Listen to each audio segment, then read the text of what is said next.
Сәлем дуслар. Сәлем дуслар. Бүгін бізде қонақта эшмәкәр булырга теләүчеләр өчен рухи үсеш проектлары һәм тренинглар үткәрүче Раил абый Гытауллин. Исәнсез. Хәйрле көн, Рузил, хәйрле көн, Чулпан. Рухи үсеш проектлары нинди проектлар ул? Аларның максаты нинди? Рухи үсеш проектлары дигәндә, инде ул менә аның максаты үстерү, рухны үстерү, ныгыту.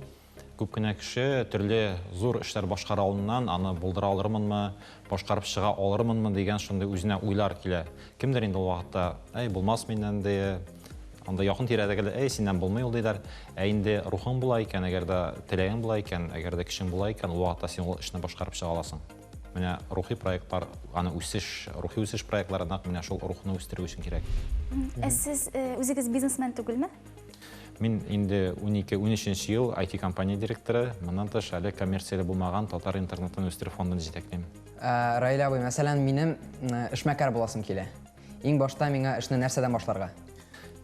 Нинди өлкәдә эшмәкәр буласың килә? Кием. Киемнәр, син мода яратасың, модельер. Син менә бу кием өлкәсендә аны ничегрәк күз алдына китерәсең? Ул кибет буламы синең? Яисә бөтен дөньяда синең киемнәреңне саталармы? Яисә үзең башка кешенең киемнәрен сатасыңмы? Бөтен дөньяда кибетләрем. Демәк, синең үзеңнең модельләрең була һәм инде шул үзеңнең киемнәрен сатасың. Моны эшләп караганың бармы әле? Юк. Мондай эшләүчеләрнең тәҗрибәсен караганың бармы? Видеолар, Күргәнем. Менә шуңа күрә, әгәр дә син иң беренче чиратта телисең икән, иң беренче чиратта максатны, зур максатны дөрес эшләдең, анда Казанның бу почмагында бер кибетем була дип түгел, бөтен дөньяда минем киемнәрем сатыла дип куйдың. Кешенең иң беренче чиратта зур максатлары булырга тиеш. Әгәр дә син зур максатлар куясың икән, инде зур хыяллар, әлбәттә, ул бер караганда мөмкин түгел эш кебек, шулай бит. Әмма ләкин һәрбер эшне әкрен-әкрен эшли барып, менә бит карыйк теләсә кайсы олимпиада чемпионын. Алар бит инде кичкенә чагында кемдер йөгерә башлаган, кемдер сикерә, кемдер футбол уйный, кемдер бер кайчан да бер кемдә чемпион булып тумаган. Чемпион булу өчен яисә зур хыялга, зур максатка ирешү өчен әзәзләп көн саен ул тырышкан дигән сүз. Шуңа күрә, әгәр дә син көн саен шушы юнәлештә нинди модельләр бар, нинди киемнәр бар, нинди размерлар, нинди төсләр ошо кешеләргә, нинди уңайлыклар, менә син нинди үзенчәлегең булачак синең киемнәреңнең. Ни өчен мин әле Чулпан ясаган киемнәрне түгел, нәкъ менә Рузил ясаган ул теккән киемнәрне алырга тиеш. Менә шул үзенчәлеген булдырырга кирәк. Дөресен генә әйтик, тырышлык кына түгел, акча да кирәк бит инде. Менә акча булмаган очракта нишләргә кирәк? Менә мин әйттем, инде зур максатлар куярга дип, әйме? Проектларның төрлесе була, идеяларның төрлесе була. Кайберләренә сез бит инде беренче чиратта менә иртәгә завод төзи башлыйм димисез, шулай бит. Аны зур гына менә шул Макдональдс булсынмы, нинди KFC булсынмы, нинди башка гына нинди генә әйбер булмасам, инде исәп әйтеп китәм, кичкенә генә гади генә кибеттән башлаганнан. Шул ук iPhone-лар, Apple-лар, алар шул бер кичкенә гараждан башлаган дип әйтәбез бит. Шуңа күрә һәрвакыт кичкенәдән башларга кирәк. Моның өчен кайчан да зур акча кирәк булмаска да мөмкин. Нәрсәләр кирәк, әгәр дә син нинди булса идея килде дә башыңа, шулай эшләп киттең. Акча булдымы, булмадымы? Иң беренче чиратта максатың зур булсын. Һәм икенчедән син үз-үзеңә ышанырга тиеш. Булдырам, мин моны башкарып чыгам дип үзеңнең рухыңны арттырырга тиеш.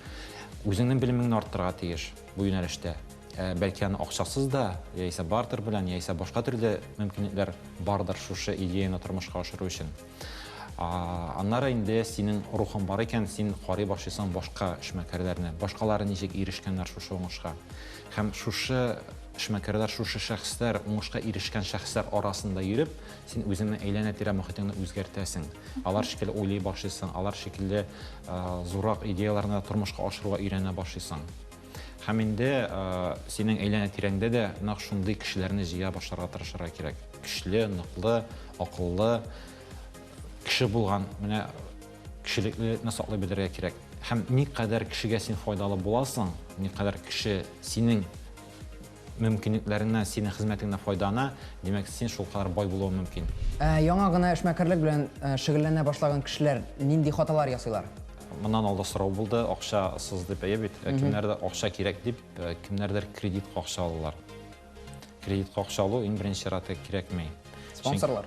Спонсорлармы, башкасымы, иң беренче чиратта син бу эшне акчасыз эшләп кара. Булдыра аласыңмы? һәм бары тик ихтыяж булган чагында төп ихтыяж һәм мәсәлән алдыңды мисал өчен нәрсә өчендер 100 мең дия. Бит. Һәм шушы эшне эшләгәннән соң ул 100 мең яңадан 1 миллион булып кайта торган була икән. Яисә ким дигәндә 150 мең, 200 мең, яисә 100 мең кимендә югалтмас өчен. Шул вакытта гына каяндыр акча алырга була. Хәзерге вакытта кредитлату спонсорлар бар, бизнес ангел дип әйтәләр, инвесторлар бар. Әгәр дә син бу эшне махсус шундый кагаз, ул бизнес план дип атала, аны дәлилләп, яхшы итеп бөтенесен язып чыгып, аңлатып, үзең дә беләсең икән, үзеңнең нәрсәгә ирешәчәгеңне. Ул вакытта инде мондай хаталар кабатламаска мөмкин. Сез белемегез буенча кем? Мин белем буенча татар мәктәпләрендә физика һәм информатика укытучысы, күп еллар авылда да эшләдем, аннары шәһәрдә укыттым. Демәк, экономист түгел инде. Мин экономист түгел, әмма дә ләкин бизнеска нигез салгачтан миңа бухгалтерияны тулысынча өйрәнеп чыгара туры килде. Мин китаплар сатып алып, интернеттан, ул вакытта интернетта әле материал әз иде, күбрәк китаплар иде, китаплардан карап, анда упрощенная система һәм башкасы менә шуларны карап, өйрәнеп, шулай итеп бары тик укып кына, өйрәнеп кенә камилләшеп була. Матур киңәшләрегез өчен бик зур рәхмәт сезгә, Раил абый. Уңышлар сезгә. Зур рәхмәт, үзегезгә дә уңышлар телим. Шаянтып үз эшен дәвам итә. Безнең белән калыгыз.